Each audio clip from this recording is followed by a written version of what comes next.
Right. One thing I've always thought is quite cool is there's a different relationship I've noticed between coaches and like the star player, especially if you know it's like the franchise player, because spoiler, as a coach, you've got to be smart enough to know also that's about how you keep your job. He has to like you because he's going to talk to a Carlos, Sam Matthew. They're going to go to those people. And if you're a coach watching this going, you just don't know they're already doing that behind your back, mate. Like that's happening. So you've always got to keep the Bjergs and the Perkz record. These people get treated differently than support number 4 or whatever, right? So in this case, one thing I found cool though is when you actually win, you do get that thing, even though it sounds cheesy, like what a school teacher would say. It's like, I also learned as much from them as they did from me. You sort of do though in a way, like part of having the success is you teach each other. So what would you say was the lesson of working with Perkz? It sounds like he's a very unique player compared even to other great mid laners, etc.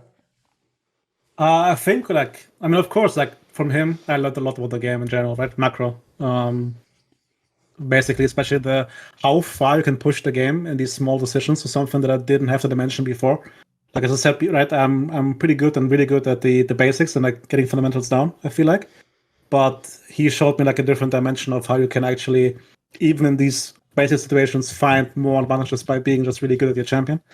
And how you can think about like these seconds, right? Like for example, like a really basic example where like 2018, one of the first reviews, he just stopped it and said, yes, but Janko should go this path, right? Because we can, because we have pressure. Like something where you would think it doesn't matter, but it's like, yeah, but you're 2 seconds faster. Like, yeah, actually makes sense.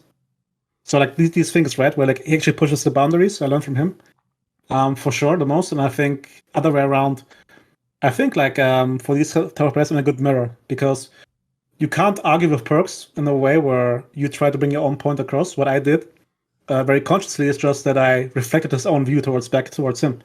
So if he said on Monday X, Y, Z, on Tuesday something wrong might happen, and he would like change his opinion, I would say, okay, Luca, you told me yesterday this, and this.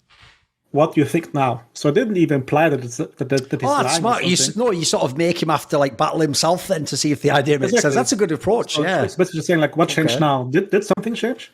Right. Or for example, if let's say he said, if I get to mid game with the champ 0-0, I can 1v9. The next game he loses 2 games and says, I don't wanna play it. And I said, then I just tell him, yes, but your logic was this. You didn't get to that point, so you can't dismiss the champion based on that.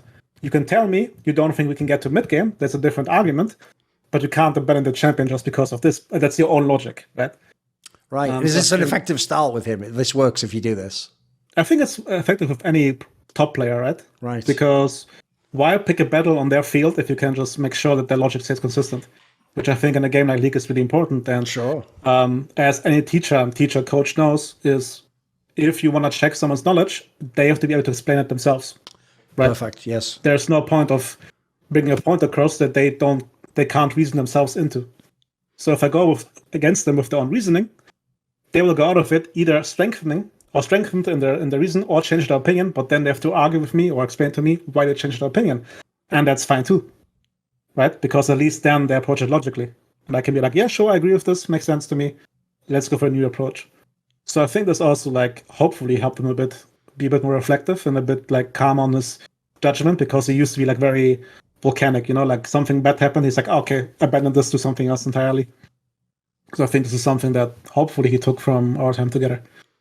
It also seemed like he had a very unique strength when he switched to AD that first year, which is even though he should actually have been more like, well, it's not really my main role, so, maybe I like play it cool and he didn't like, what's good is, even when I would like on talk shows try to banter him about like, you're not as good at like pure CS and it's like upset or something, his whole shit would be like, yeah, but the thing about all the ADs is they have no fucking macro knowledge, like they're all idiots, like what are they doing? Like, I won't even care, I'll be behind CS, but I'll just go on the map and kill. It's like he would just find a way to still be cocky and think he was the best, but it seems like he has it's one of those things where like his confidence is almost infectious, right? Like I always say, yeah. I told Jack this when he was saying like, should I sign McLeod-9? I said the best thing about a player like that is if anyone on your team was nervous and they look down the line and see him, it's like you just think, fuck it, he's going to win the game for me. It's no problem, right? Yeah, no, for sure. And he also not only has his cockiness, he also brings the work to back it up, right? Perkz is one of these players who alone he dictates the culture because he works so fucking hard. You don't want to be next to him not working hard. That makes sense, right? That's again going back to team culture, which you mentioned before, which is really important. He just is the whole package. He's mechanically really insane. I I don't want to make the same meme. I just said Jankos' memes are overused. Perkz is not a better player. He's playing mid lane pretty well. I think he's a top 3 mid laner in Europe. He's really insane about macro. And he does the work, right? Again, he's one of the few players who say, I want to be the best, and they sit down and work towards it. And then, as you mentioned, the confidence, this is something we're going to touch on for next year, right? For 2021, which I agree. It was something that he just basically sweated out confidence. And he was also good at faking it sometimes. Like sometimes sometimes he told me afterwards, like he didn't feel as good going into the game. Did he sell it though? Everyone believed him. He did, yeah, he did. Right. And that's also, I think, like why everybody who worked with him always will say he's a great leader, because he does this consciously and he puts an effort into it as well.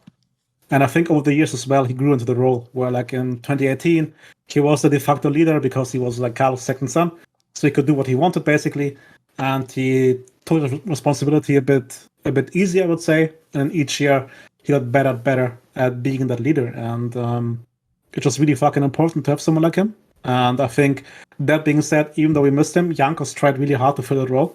And again, that's something I really appreciate about him, that he's able to adapt to what the team needs of him, Jankos. But yeah, if you have someone like Perkz again, and that's what I meant. It was not only him.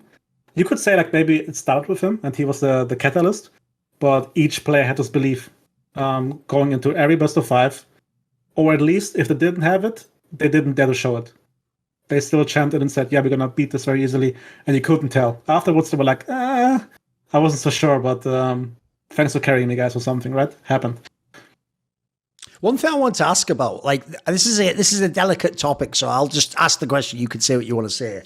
But I think a mega underrated storyline about this era when Perkz was in the team was the 2020 storyline, where people forget this. Everyone just credited him in season 9. He was just a really good AD. Like, he actually played the role fantastically. He hadn't had the role swaps, obviously. That happened in spring of 2020. But after he did the role swaps and he came back to AD, people forget he didn't just come back to AD. That was the one where he had the tragic passing of a family member and basically, like, also, it took it easy the first few weeks, right? And if you remember, this was when the meta switched. It was like Ashe became like the champion again, which hadn't even been in the game for years. And I remember one thing that very much impressed me was it did look like he took the first few weeks off and maybe he didn't play scrims or he was allowed to have to. But you could sort of see that he like played himself into form. And by the time Worlds came, he actually was good again. And he was even good on these champions. And he could play some of the ones that, like, obviously in his era, there wasn't a Phelios in these champions. It seemed like that was something that, maybe I'm just saying it as an outsider, but I thought that quite admirable. Like, he never complained about it. He never said it in interviews like this is the reason why, but he found a way to just become good again. Yeah, for sure. And again, it goes back to him not allowing himself to be bad, right? He puts in the work. And again, I got really lucky because the entire team was like this. Again, I'm not going to take any credit, but that's also something like you can't teach anyone. You can't coach that. There's no coach in the world who makes someone who doesn't work into a worker. It doesn't happen. Like any person needs something in themselves that makes them strive towards something, right? And him especially has this drive and this belief. He wants to be the best, or the best version he can be, if he can't be the best, right? And he works towards it, and he doesn't allow himself to slack off. He doesn't allow himself to not be good. If he feels he's not good, he goes to upset us or something, watches VODs, he learns by himself. Of course, he comes to us and asks for advice sometimes, right? But he puts in the work because he feels insufficient for what he's doing. And that's why he will always be relevant as long as he wants to be. At some point, of course, now he has a wife. Maybe at some point he says, I want to have a family. And that's the only time I see Perkz being not good anymore, right? But until he says he wants to win, I have full belief in him, and I think he will be always relevant. That's just the type of person he is. See more cool, funny, interesting clips based on topics from my content? Well, subscribe to this channel then, or, be a pleb and don't.